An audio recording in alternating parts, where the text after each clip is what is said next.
Hello student, कैसे हैं? अच्छे हैं। तो अब हम लोग जो है कक्षा 10 का जो है यह सेकेंड लास्ट चैप्टर पढ़ेंगे, संख्यांकी। क्या पढ़ेंगे? संख्यांकी। तो संख्यांकी का उपयोग जो है बहुत ज्यादा है।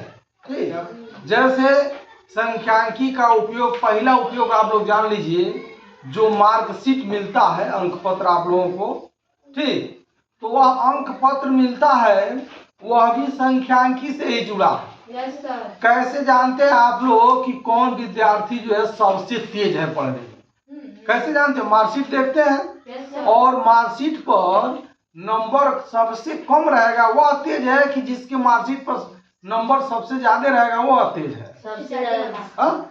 तो यह संख्यांकी जो है, यह कंपेयर करने के लिए जो है बहुत उत्तम होता है। ठीक, तो अब संख्यांकी में हम लोग दो प्रकार के आंकड़ों में जो है पढ़ेंगे। पहला क्या है? अवर्गीकृत आंकड़ा, और दूसरा क्या है? वर्गीकृत आंकड़ा। पहला है अवर्गीकृत आंकड़ा और दूसरा है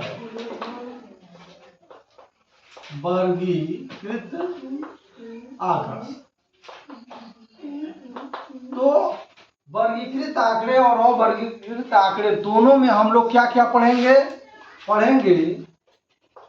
समांतर माध्य। ठीक, क्या पढ़ेंगे? समांतर माध्य। उसके बाद क्या क्या पढ़ेंगे? माध्यिका। क्या पढ़ेंगे? माध्यिका। उसके बाद क्या पढ़ेंगे? बहुलक। क्या पढ़ेंगे? बहुलक।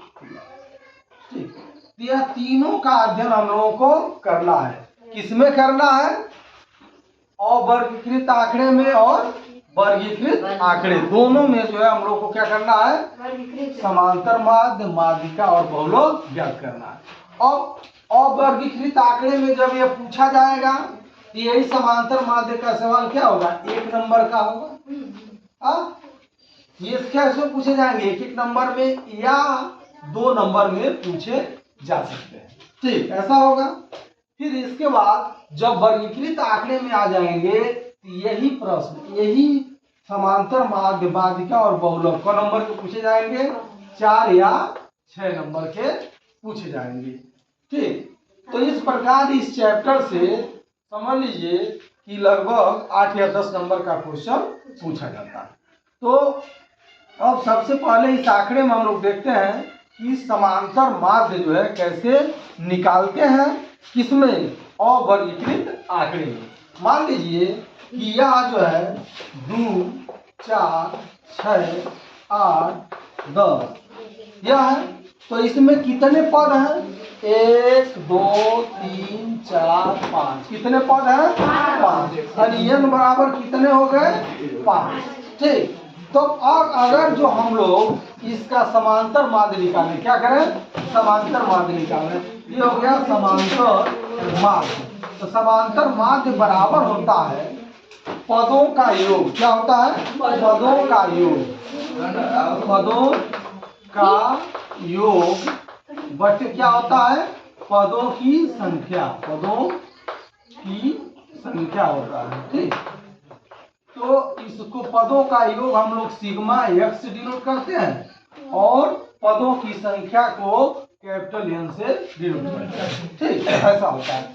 ये हो गया समांतर माध्य बराबर हो गया अब पदों का योग। पदों का योग मतलब सबको क्या कर दिया जाए? जोड़ दिया जाए। ये हो जाएगा 2 धन 4 धन क्या हो जाएगा? 6 धन 8 धन 10 अब बटे क्या हो जाएगा? 5 पद है तो 5 हो जाएगा। 5 पद है कि नहीं है? 1, 2, 3, 4, 5 ऐसा हो जाएगा। और ध्यान दो, अब यह हो जाएगा कितना? 10। ये कितना हो जाएगा? 10। तो 10, 10, 20, 10, 30 हो गया। क्या हो जाएगा? 30 बटे कितना हो जाएगा? 5। और 5 इकने 5, 5 छके 30। इस प्रकार दिए गए आंकड़े का जो है समांतर माध्य कितना प्राप्त हुआ? 6 प्राप्त हुआ। तो यह जो है अवर्गीकृत आंकड़े में हम लोगों ने ऐसा देखा है। अब अगर जो हम लोग क्या करें इसी प्रकार इसकी हम लोग माध्यिका निकाल सकते हैं। क्या कर सकते हैं? यह अवर्गीकृत आंकड़े का हम लोग माध्यिका निकालेंगे और इसका बहुलक भी हम लोग निकालना सीखेंगे। तो आप लोग इसको नोट कर लीजिए, फिर अगले वीडियो में हम लोग जो है क्या करते हैं, माध्यिका निकालते हैं।